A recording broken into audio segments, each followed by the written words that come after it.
افغانستان میں طالبان رجیم کی جابرانہ پالیسیاں برقرار ہیں۔ اقوام متحدہ کے امدادی مشن یوناما کی رپورٹ میں انسانی حقوق کی سنگین پامالیوں کا انکشاف ہوا ہے۔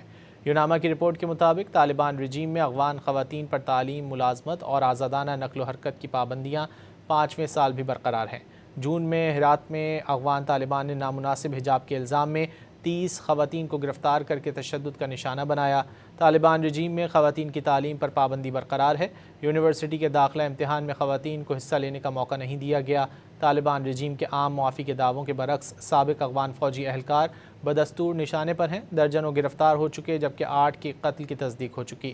طالبان رجیم کی میڈیا سینسرشپ تاحال برقرار ہے۔